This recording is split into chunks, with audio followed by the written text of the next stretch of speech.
নমস্কার বন্ধুরা, আজকের এই গুরুত্বপূর্ণ প্রতিবেদনে আমরা আলোচনা করব বহু প্রতীক্ষিত ডিএ মামলার সর্বশেষ অগ্রগতি নিয়ে। সুপ্রিম কোর্টে আজ যা ঘটেছে তা পশ্চিমবঙ্গের আপামর লক্ষ লক্ষ সরকারি কর্মচারী ও পেনশনভোগীদের কাছে এক বড় স্বস্তির খবর। আজ সুপ্রিম কোর্টে ডিএ মামলার শুনানিতে রাজ্য সরকারকে একটি গুরুত্বপূর্ণ নির্দেশ দিয়েছে। আদালত জানিয়েছেন, কর্মচারীদের রোপা 9-এর যে বকেয়া ডিএ তার 25% অর্থ আগামী 4 সপ্তাহের মধ্যে মিটিয়ে দিতে হবে। এটা নিঃসন্দেহে কর্মচারীদের দাবিকে মান্যতা দেওয়ার এক বড় পদক্ষেপ। এই নির্দেশের মাধ্যমে সুপ্রিম কোর্ট কার্যত স্বীকার করে নিয়েছে যে কর্মচারীদের প্রাপ্য ডিএ আটক রাখা অনুচিত। আজকের এই নির্দেশের ফলে রাজ্য সরকারকে অন্তত আংশিক অর্থ পরিশোধ করতে বাধ্য করা হলো। যদিও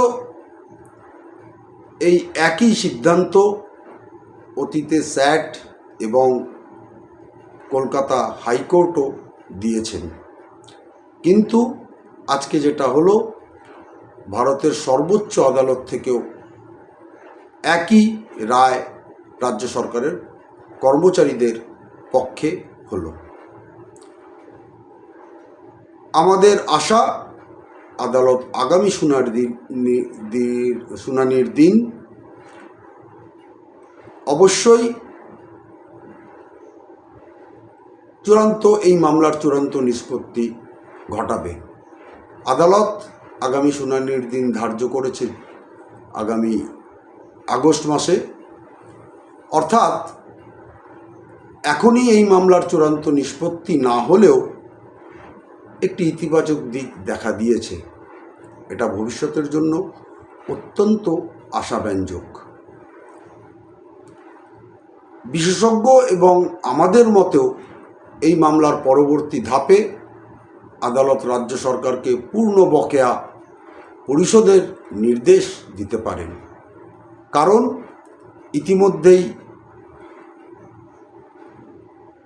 কেন্দ্রীয় কর্মচারীদের সমতুল্য ডিএ দেওয়ার রায় কলকাতা হাইকোর্টে হয়েছে এবং সুপ্রিম কোর্টও সেই রায়ের কোনো স্থগিতাদেশ দেয়নি।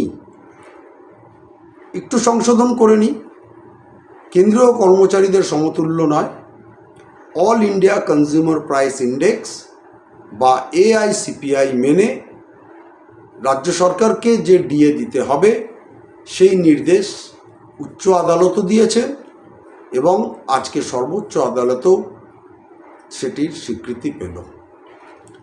আজকে সুপ্রিম কোর্টের রায় কর্মচারীদের আন্দোলনের একটি বড় জয়।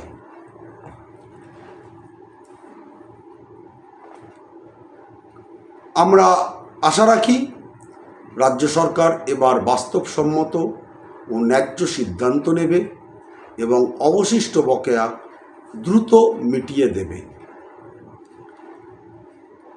আজকের সুপ্রিম কোর্টের যা ঘটনাবলী এতক্ষণে বিভিন্ন সংবাদ মাধ্যম এবং সোশ্যাল মিডিয়ার মাধ্যমে আপনারা সকলেই তা জানেন, তাই সেই বিষয়ে আর বিশদে গেলাম না। শুধু অনেকের মনে একটা প্রশ্ন আছে, যে প্রশ্নটা হলো যে এই 25%টা কিসের 25%? অনেকে মনে করছেন এখন যে আমরা 37% পিছিয়ে রয়েছি তার 25%, নাকি 2020 থেকে 25%? অনেকের মনে সেই সংশয় রয়েছে। সেই জায়গাটা আমি একটু পরিষ্কার করে বলে দিই যে এই মামলাটি হয়েছিল রোপা 9-এর পরিপ্রেক্ষিতে। যে রোপা 9-এ 2008 সালের এপ্রিল মাস থেকে 2015 ডিসেম্বর পর্যন্ত, অর্থাৎ রোপা 19 লাগু হওয়ার আগে পর্যন্ত প্রাথমিকভাবে আমরা ধরা হয়েছিল, কারণ মামলাটা সেই সময়কালে, যেহেতু মামলাটি হয়েছিল 2016 সালে, কিন্তু রাজ্য সরকার রোপা 19 কার্যকর করে, অর্থাৎ সেটা যদিও 1/1/16 থেকে বলা হয়, কিন্তু তার বেনিফিটটা দেওয়া হয়েছিল 1 জানুয়ারি 2020 থেকে।